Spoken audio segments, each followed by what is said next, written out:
Hello and welcome. This is Create and Destroy. I am Jordan Gian, and this is my show where I get to speak to creatives, entrepreneurs, thinkers and innovators from all around the world that I look up to and I admire. These people have a shared interest in the arts and in creativity, but not always in the traditional landscapes that you'd think. So I mean, they're not all graffiti artists or covered in paint and pixels. Some of these people are leading companies in new and exciting ways. And some of them are athletes training in crazy ways to achieve things that we can all learn from. Now, the reason why I started this show was so I can share with you some of the conversations that I'm having daily. A lot of these thoughts turn into blog posts. And I realized just the other day that it's easier for me to talk into a microphone than it is to tap away at the keyboard for hours finessing structures of sentences, especially when I don't particularly enjoy writing. But I can talk, and I think it's okay to listen. Now, this show is obviously one-sided. You get to listen, but it's definitely open to feedback and critiquing. I'm all for that. So if there's any ideas along the way or people you think that I should talk to, definitely reach out to me. Instagram's the easiest. It's at just Jordan Gian, so JordanGian. I'll be listening and getting back to you all about any ideas you have. I'd love to hear from you. Now, this podcast is brought to you by Rochambeau Studios. Now, full disclosure, I am one of the co-founders and directors of Rochambeau, so I'm a little bit biased when I say that we're one of the most forward-thinking companies in the world. That's totally tongue in cheek. There's amazing companies around the world, but we're lucky enough to work with some of these companies in uncovering their potential and helping them move into the future. Sometimes that's around building innovation portfolios and taking those ideas that don't normally fit directly into their BAU or their kind of business as usual, and kind of developing with them new ways of innovating and moving into the future.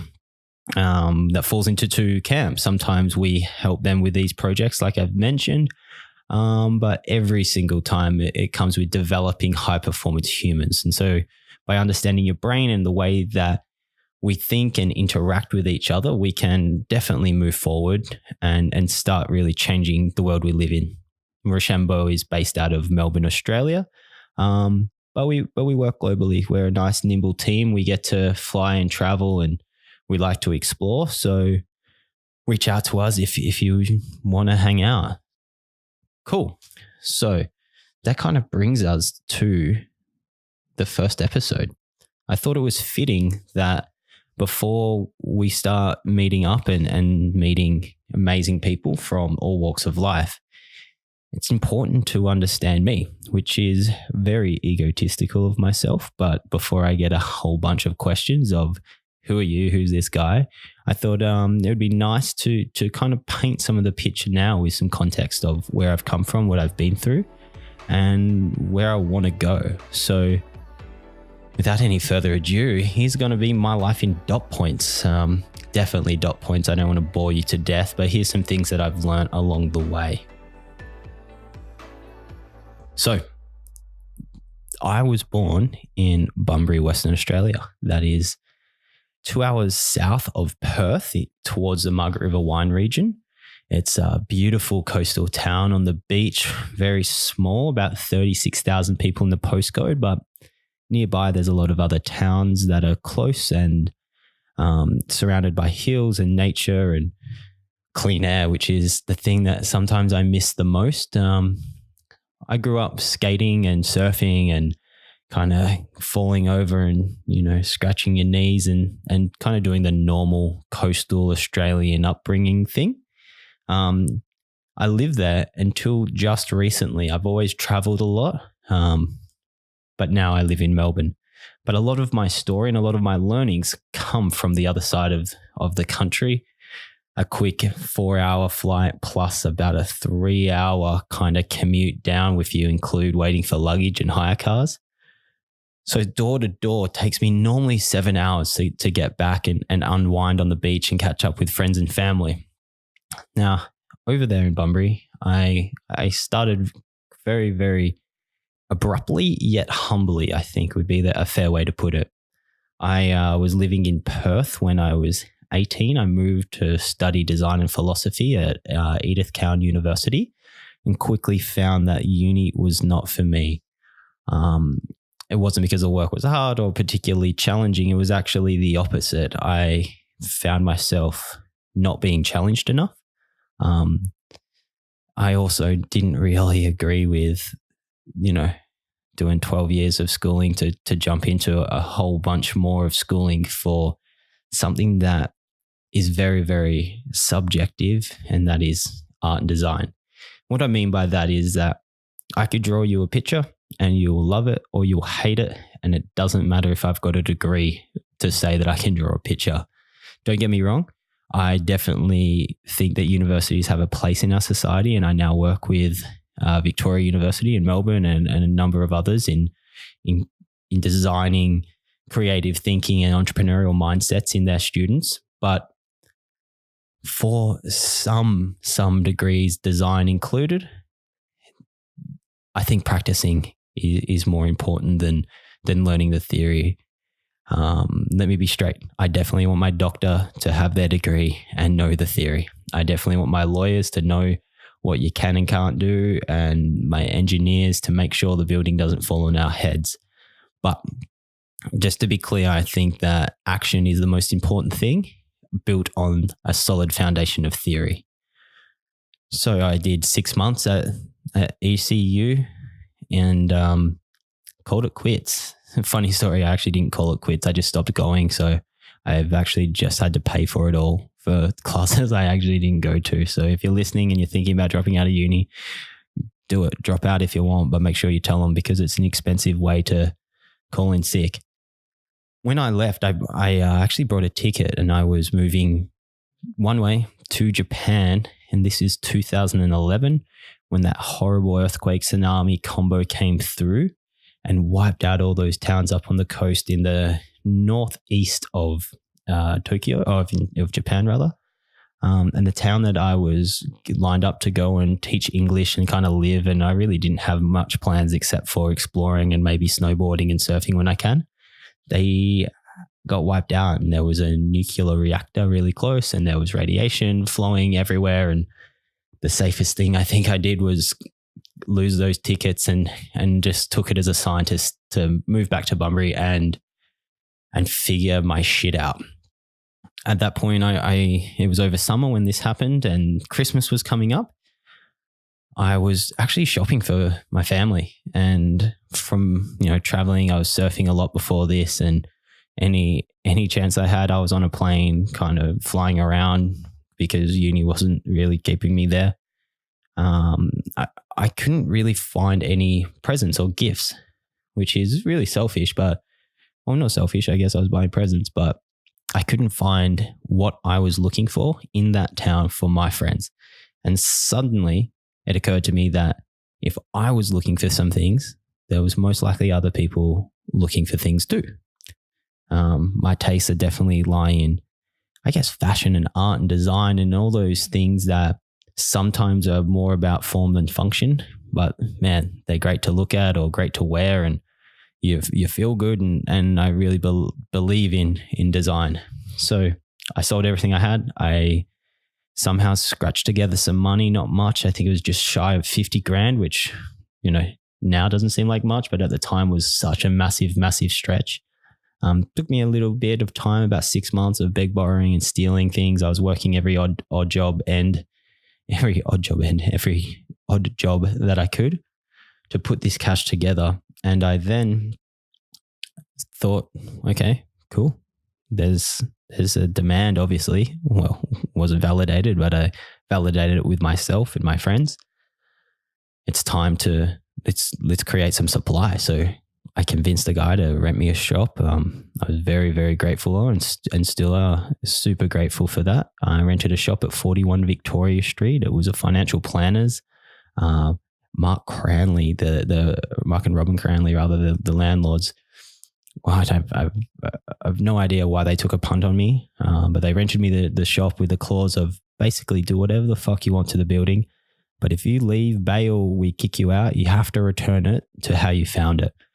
And so I took that and went, okay, cool, whatever, sweet. I'm not going anywhere. So I think day one, I brought a sledgehammer and I started smashing walls out. And these weren't stud walls. These were brick walls. So somehow I didn't collapse the whole building on me, but I opened what was an old railway cottage into one long shop, which was 4 rooms that had now been connected by smashing out these walls.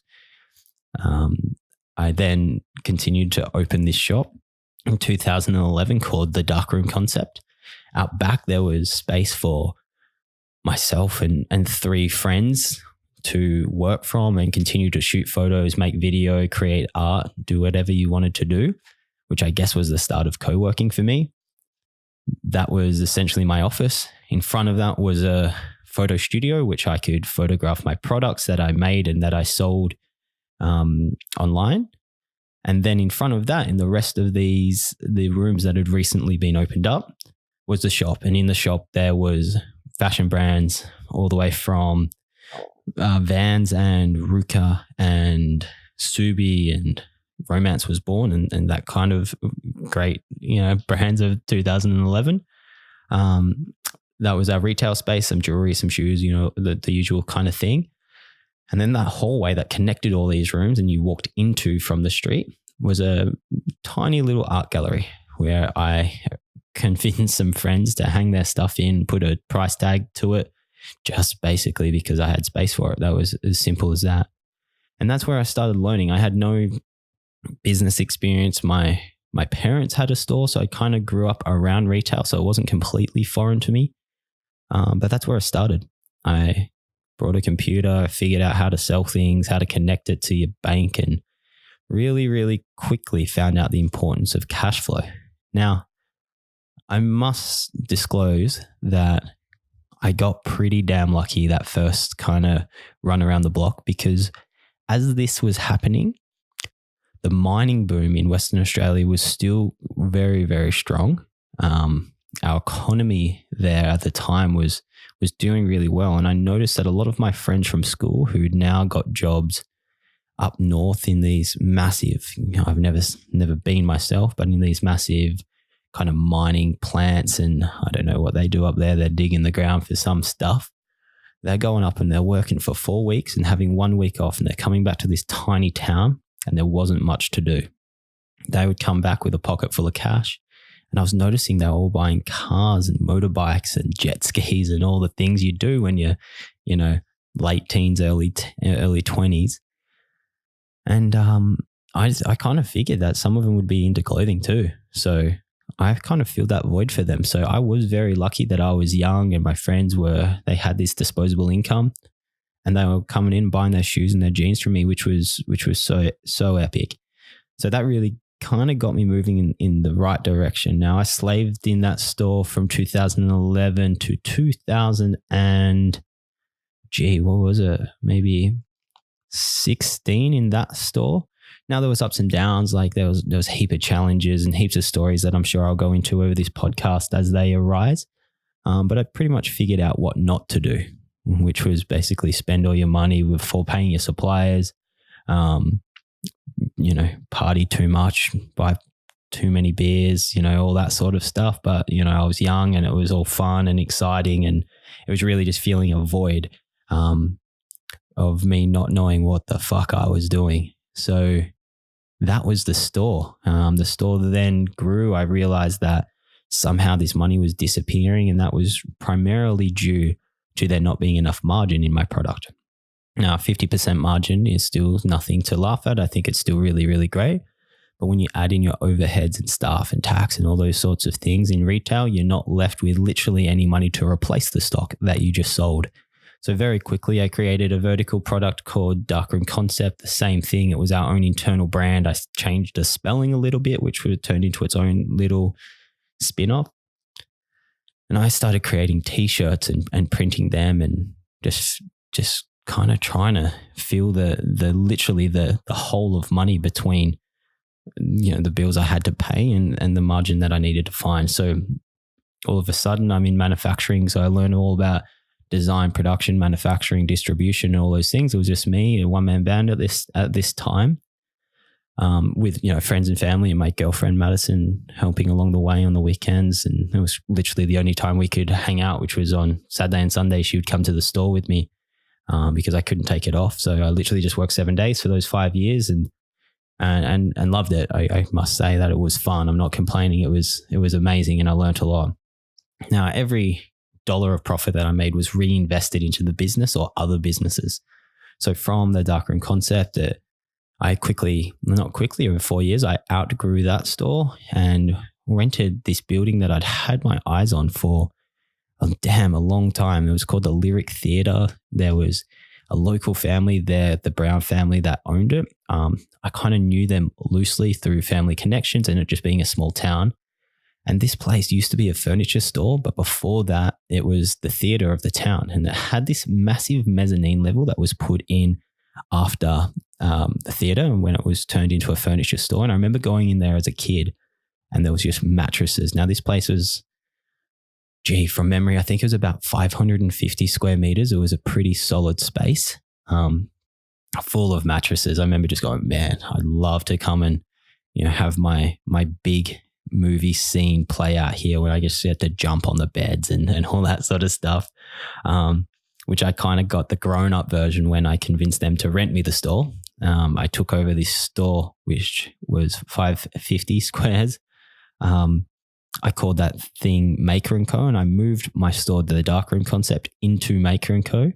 alongside 6 other studios or small entrepreneurs that I convinced to rent space off me. So Maker & Co. kind of had this creative co-working side to it, which had actually just grown organically from that tiny room out the back of the first store.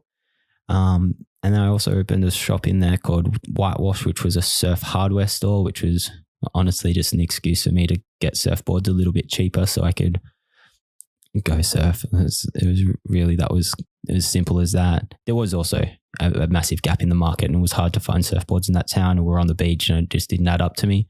I learned why it didn't add up literally later on. I put a shoe store in there with my mom called Zori, continued to make products, and Madison and I, but mostly Madison, started a little balloon company called OK Blush, where we're doing those really big balloons with confetti in them, the clear ones, for weddings and birthdays and all that sort of stuff just a little bit before you could get them everywhere. So for a time there, man, I was so busy. There was gallery space there too. It was essentially, if you thought about it as a little shopping center, a tiny, tiny micro one, that's how I thought about it too, which was I had all these little shops, some of which I owned and ran, and I had other tenants. So all the issues in there, I learned a lot. So that one there was great, but all of a sudden I had that first store still sitting there. I still had my lease there. I actually signed a lease for 19 years from memory for that first place. It was like a 3+3+3+3, I definitely played the long game from the start with that. And I ended up opening a bar there, which was called, and still is there, called Lost Bills. Lost Bills was Bunbury's first small bar. There was a few of us that all opened at the same time, small bars. But mine was the first without a kitchen. So mine was a true craft cocktail and craft beer bar, really tiny, only fits 75 people. Sometimes I must admit that felt like a lot more because there was a lot more than that in there. And again, it was just to fill the void where I didn't have a place where I felt that I belonged in the community. I couldn't go to the local bar. I mean, I could, but it wasn't my type of people hanging out. It was very blue collar, talking about burnouts and dirt bikes and things that I wasn't really interested in. There was actually a massive violence issue in the town at the moment. And I primarily thought this was because there was too many subcultures in one building. And I felt if I could pull out all the outliers and all the creative weirdos out of those businesses and out of the existing pubs and put them into Lost Bills, one, it would reduce the impact and the violence, because primarily it was a conflict of subcultures that would evoke violence. Plus, I would give them an environment and a space to connect with each other, and who knows what would happen. I'm a strong believer in luck being a result of serendipity, and serendipity is literally a result of being in the right place at the right time. So I started thinking about how we could create serendipity in that community. And I'm super happy to say I can count like 10 or 12 businesses that I saw blossom kind of under my nose, from serving them beers and kind of having chats to them in the streets and in the stores of people tinkering around these ideas. And I was just literally giving them space to think and create. And maybe by osmosis, a little bit of confidence to go, fuck it, man, just do it. Give it a crack. Like, you got nothing to lose. Go make it happen. And all of a sudden it was 2016. And I was really, really kind of stressed. I was super, super busy. But this was by intention. There's a massive life event that happened to me in 2011, right at the start of the story, that I kind of skipped over. But let me elaborate a little bit. It was Father's Day in 2011. I'm stressed out. I got that first store going. It's real crazy. It was, Father's Day is on a Sunday, and I remember my mate and his little brother, Nico and Jake, hit me up, and it was, I'd been working in the morning. I was at the store, and they're like, dude, let's go for a surf. We'll go down south. We've got, breakfast. I remember they had breakfast with their dad. I saw my dad quickly, but I think we had dinner together that night planned. So I was like, yeah, I could totally squeeze in a little surf. Let's do it. So we loaded into the car, and we headed down south. And this is on the Sunday. I'd worked the store. They picked me up from the shop. I remember it clear as day. When we drive down to a place called Bunkers Bay, and there's a little break there called Boneyards, which is such a shitty name.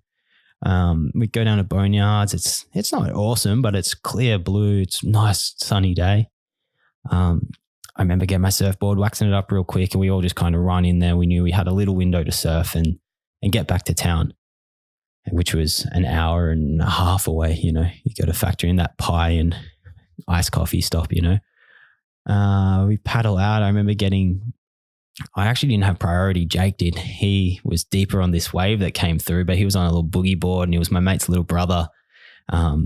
And me just being such a smart ass, I dropped in on him. And so I dropped in on Jake, and he had his GoPro, and I was in front of him. And I remember this wave so clearly because I was so pumped on it. I flew down the line and tried to hit the lip, and I'm not very good, but I'll have fun, right? So I hit the lip and just did this little throwaway into the flats, this little attempt at a nair, which was nowhere near from landing it. But I was so pumped, and I thought, fuck, we're on here. This is going to be such a fun day.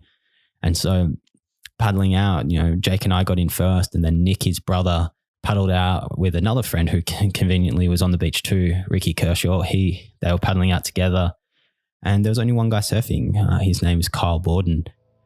And we cruised out, and I remember seeing Kyle, Rick, and Nick sitting there right on the lineup, and Jake and I paddling back to meet them and wait for the next wave to come through. And we're probably, maybe 5-6 meters away from them, when all of a sudden I saw this splashing, and Nick and Rick were real close to this dude, Kyle, who was on a bodyboard.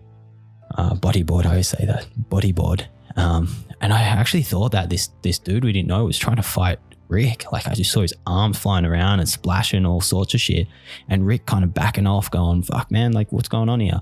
So I thought it was a fight. I thought something had blown up, and it wasn't until I realized that, Kyle's legs were in the mouth of a shark. Now, I thought it was a great white, but I think the reports was it was a bronzy. Regardless, it was fucking huge. Like, this thing was just thrashing him around. It was real heavy. And I was right there, and it was so crazy how things happen. As this happened, it was time totally slowed down. And because I was furthest on the shoulder, I had this really wide view of everything. So I could see all my mates I was there with, and this other dude literally in the mouth of a shark, which was underwater, and it was kind of thrashing him about, kind of like a toy with a dog with a chew toy. Sorry to paint the picture a little bit too much, but I think it's really important to understand the severity of this. And at that same time, almost immediately, I could see the water turning red and my mates in the red. And as that happened, a wave came through and kind of stretched the red out on this face of a wave, where Rick, Nick, and Jake all got on the wave, but I was just a little bit too much on the shoulder, so I couldn't I couldn't get onto it, right? So they get zoomed in on this wave and I'm there and it's just me. And I look over and the dude, Kyle, had gone underwater and I could kind of follow this change of color in the clear blue, kind of real crystal clear day. Went under and I'm slowly going, fuck, okay, don't splash too much, because you always hear growing up surfing, like you don't want to attract, you don't want to look like an injured seal or an injured any marine life, because sharks will go, fuck, that's easy target, And so I started paddling slowly towards the shore. I was probably about 80 meters off the shore, so a fairly decent paddle. But I remember probably the first 30 meters from the beach was really, really shallow, so it's probably only like 50 meters off the shore.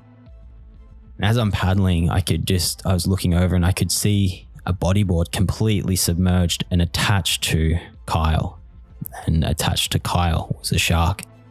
And they went under me super kind of slowly, almost eerily slow. And I don't know if it's slow because my brain kind of went into hyper observant mode because it was literally fight or flight kind of time, or it was slow because it was slow, But this is my memory, and so I was paddling in slow, going, okay, just get to shore. But half of me was going, fuck, how do I help this dude? What do I do? It's not a situation you can train for. It's nothing you can read about. It's not like you've heard, hey man, if this ever happens to you, this is what you should do. It's literally the opposite. Like, you don't want this to ever happen and you don't ever want to be a part of it. And I still don't want to be a part of it, but it's a big learning that I went through. So I'm paddling to the store and I'm going, fuck, how do I help this dude? And I remember looking at my friends, Rick, Nick and Jake on the beach, and they're all like in different levels of distress and not really knowing what to do. And Nick's got his hands on his head, like looking beyond me. I'm still in the water.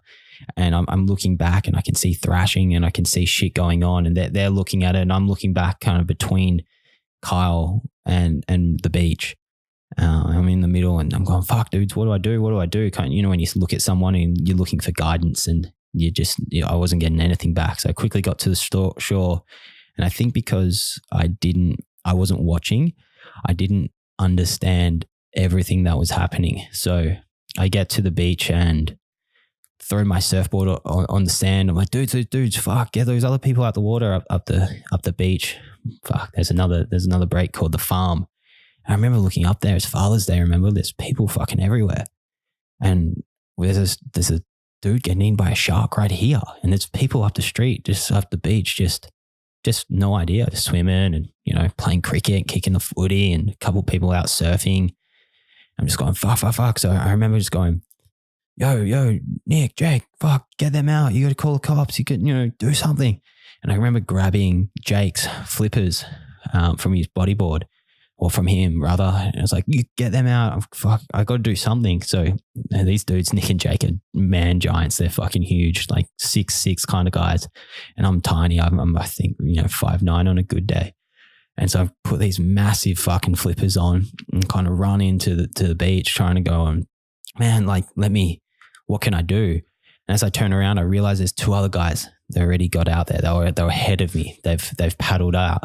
And turns out that Kyle had two friends on the beach. Kyle was just getting one more wave in. He was just waiting for a good one. And his mates were already on the beach that I hadn't noticed when I was paddling out. So these two dudes, fuck man, I think it's another thing that your brain does in these highly stressful situations. Your brain chooses to block memories that it doesn't want. And I'm so sorry, but I don't know the names of the two dudes, the two mates of Kyle's that jumped in and did everything that they possibly could to help. And they're already out there. They've got to Kyle. And so now I'm kind of waist deep, kind of shoulder deep, kind of trying to swim out and see if I can help in any way. And they're both on boards. For some reason, I have no idea why I just grabbed flippers and no board, but I'm swimming. And I remember going, fuck, I can't see anything. I'm like in the water. I don't know where the shark is or where the positioning is, but I remember seeing the guys getting really close to Kyle. And I remember just like looking at the at Kyle, the dude that had been attacked, going, fuck, man, just swim. Like, what are you doing? Like, what's going on? Because I was looking at him and it looked like he was trying to like climb a ladder. When you see those really corny movies and somebody's drowning and you're like, come on, man, I know you know how to swim. You're surfing. It was kind of like that. And so I see this dude just going under and splashing, and then the splashing kind of subsided a little bit when the two dudes got to him and they grabbed an arm each and they started kind of paddling in. And I remember making eye contact with one of them and I was kind of going underwater, and I remember going underwater and opening my eyes to see if I could see the shark or anything. And this is how clear it was. And everyone says like, sharks don't come out on clear days. Fucking bullshit. So I remember going underwater and just seeing, obviously not in clarity because I'm just opening my eyes, but just a big shadow kind of circling around vaguely in the direction of where the guys are with Kyle.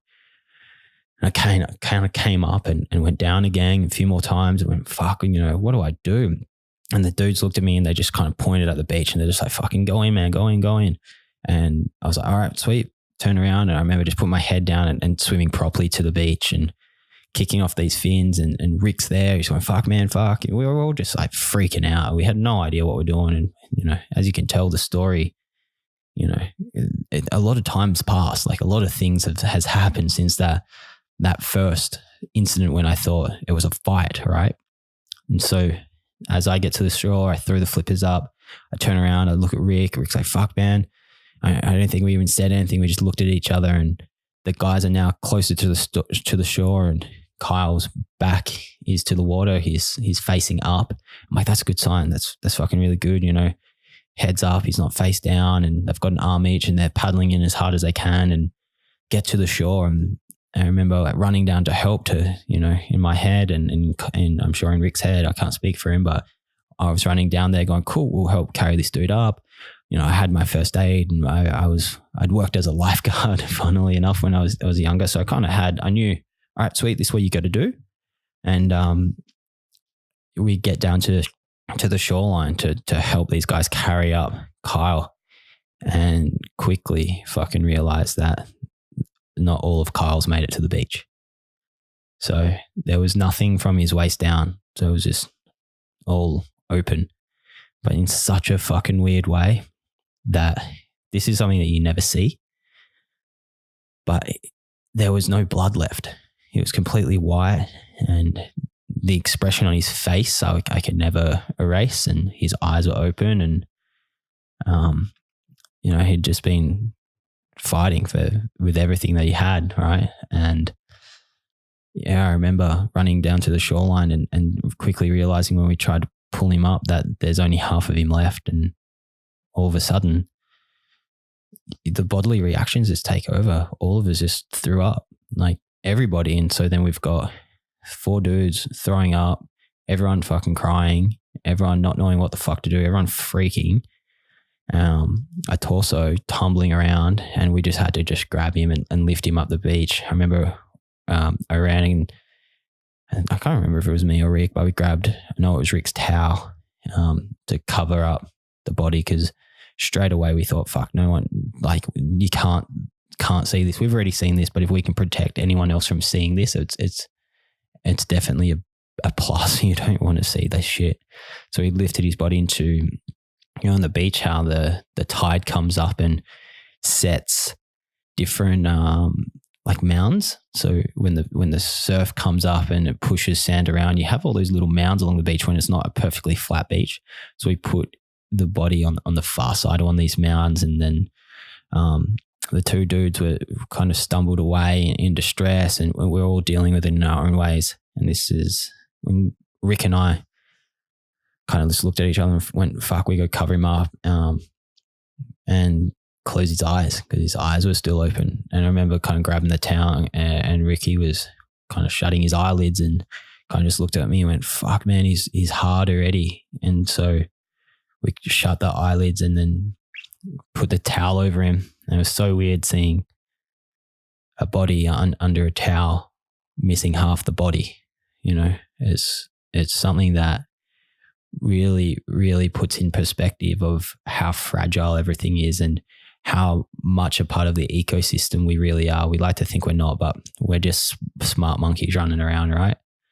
And then, a few little things like the wind blew the towel off, so I quickly, covered it up. And by this time we'd covered it up and we're kind of sitting there kind of near the body, just looking at each other, speechless, just not knowing what to do or say, and not needing to say or do anything, because we all just knew, fuck, that's it. Now, by this time, Nick and Jake, who'd run up the beach to get people out and try to get help, had got help, and they'd called the cops and the ambulance, or I'm not sure, maybe we should get them on one day to chat about their side of the story. But they come back up and I'm just like, nah, dudes, don't fucking look, trust me. And no one wanted to look. So we just fucking hung out there, and we hung out with the body for, I think it was about an hour before anyone came. And I remember we'd had time to, I guess, digest what had just happened, and we were just fucking really distraught, obviously, and just go, holy shit, we're so fucking lucky, like, oh my God. And it was just this crazy feeling.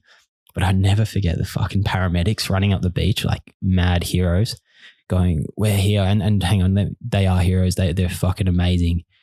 But they rocked up, and I remember going, yo, slow down. And they kind of pushed me aside, and they're like, kind of fuck off. We're here to help, which of course they've just got the call for like one of the craziest things that ever happened. All they want to do is help. All I wanted to do was tell them, hey, dude, he's dead, man. Like, just be careful. What you're going to see is pretty fucked up. I know you've seen some shit, but just letting you know. And they kind of just blew right past me, and fair enough, like they're doing their job. And they blew right past me, and I remember them walking over to the body, but this time I'm like 20, 30 meters away, just with the dudes just hanging. And then I remember looking over, and they're all throwing up too, because it was just so horrific. And they actually came up to me afterwards on this same day in the car park and apologized and said, oh fuck, so sorry. I understand now, you were just trying to warn us, which was really nice of them. They didn't have to do that at all, and I didn't expect it. But just to kind of paint the picture, these people deal with death and car crashes and heavy things every single day. But even this was super, super heavy. So what I took from this story is that life is so fucking fragile. Like, at any time, all of this shit can be pulled away from you, and nothing really matters except for the relationships you have with people, making sure that you say what you think and you consider yourself and others as just moving parts on this weird blue ball spinning around this, emptiness, and not to take anything that seriously. Like, all the stress of stores and businesses and all the shit I didn't know how to do immediately disappeared.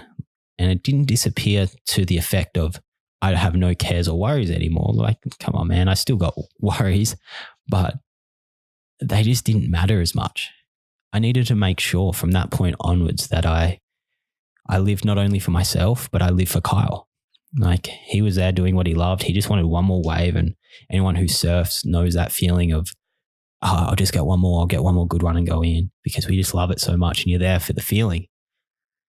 And I guess he paid the ultimate price. But the crazy thing that I often stop and think about is that if I didn't drop in on Jake being a smart ass and a bit of a dick, and Nick or Rick were maybe just a couple seconds quicker, or, a minute earlier getting into the lineup, potentially it would have been any one of us four. And so out of 5 people in the water, man, we're really lucky. Like, this is insane. And I believe everything kind of happens for a reason, but we don't really know the reasons yet, So maybe that we'll get clarity and I guess some sort of solace later. But from now until I find out, the bigger questions, it doesn't really matter, because all I need to do is love life, enjoy what you're doing, spend time with friends and family, and explore ideas, and just remember that it's okay. Like, you don't have to know, but you kind of have to have fun while you're doing it. And if you're not having fun, then what's the point? Like, just quit. It's really, really easily. And so that was my newly found mindset, that I wish I could have found out an easier and a different way. And I often think about, is there a way to teach other people this mindset without having to go through hell, essentially, to have this immense sense of clarity? And I often refer this to others as my sense of hyper clarity. And sometimes you're so invested into what you're doing and where it's going and what you don't know, it becomes really blurry because you don't understand the purpose or the direction or why you're doing it. And my sense of hyper clarity comes from realizing that all of this and all of your worries and all of your joys can be pulled away in a second. So if you're not enjoying it and if you're not doing it for the right reasons, and enjoying the grind and the process along the way, then just don't do it. Just do something else.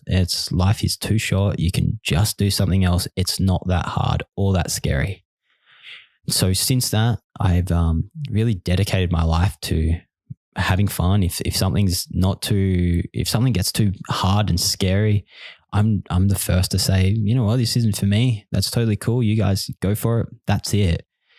So zoom back in time. I know I'm being a bit Tarantino-like in this story, jumping back and forth along the timeline. So I'm hoping you're keeping up with it. But from that incident in the shark attack in 2011 to 2016, I doubled down on business. I went, if I'm going to do it, let's fucking do it properly. If I go broke, who cares? It doesn't matter. At least I'm not dead.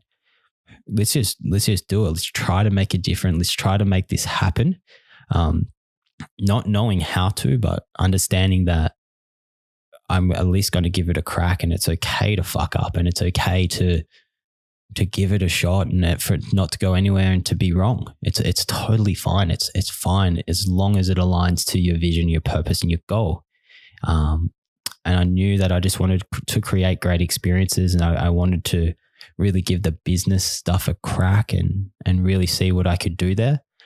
And along the journey, I realized that a lot of these things weren't for me. Geographically, I always felt like I wanted to move and explore, but I had this massive, anchor, which was a few anchors, which was a few businesses, right?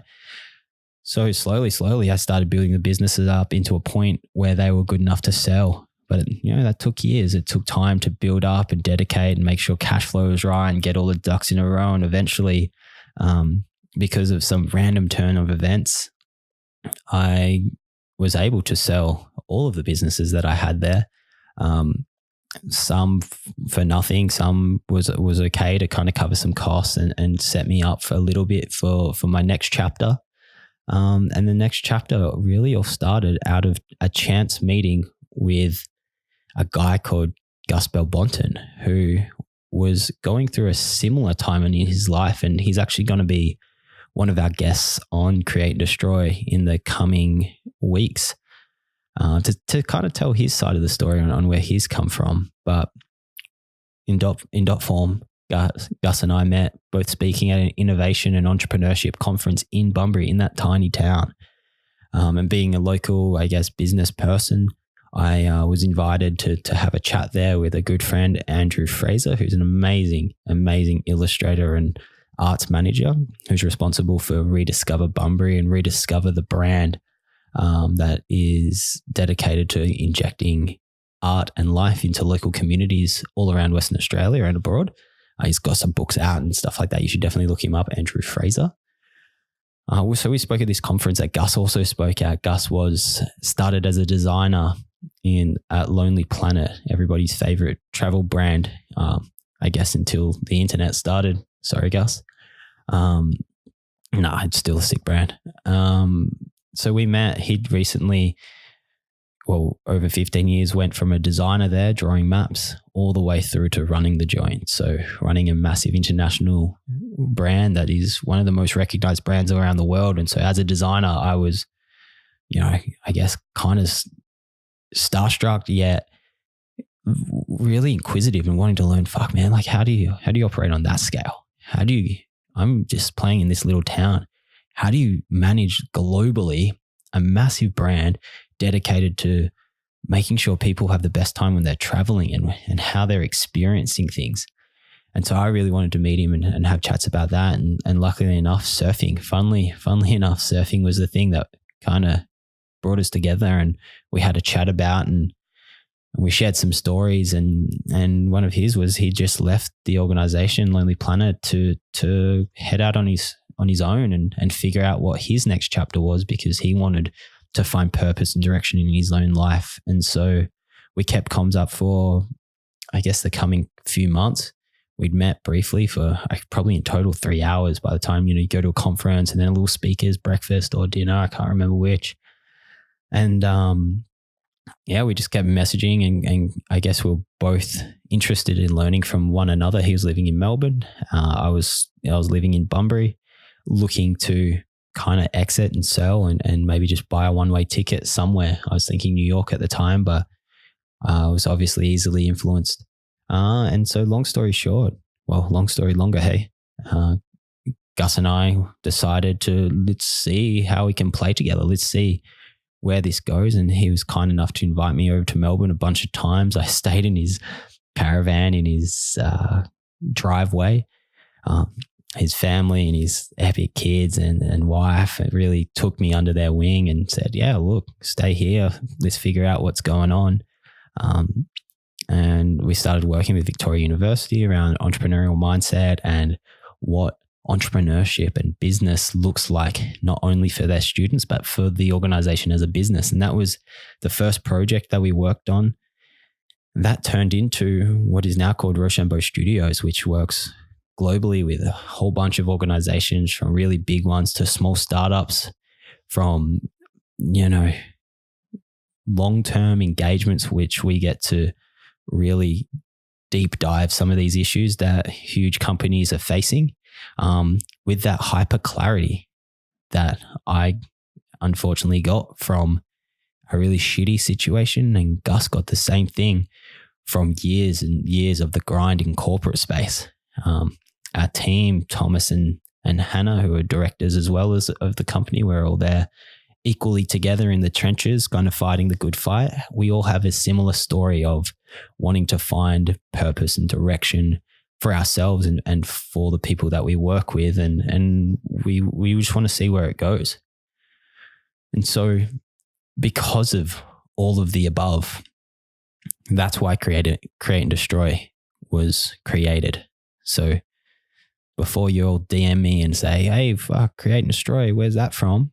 It's tattooed on my left arm above my rich watch, above my wrist watch on my left arm. It says Create and Destroy. And that's a little nod and a little homage to Thrasher magazine and their tagline, Skate and Destroy.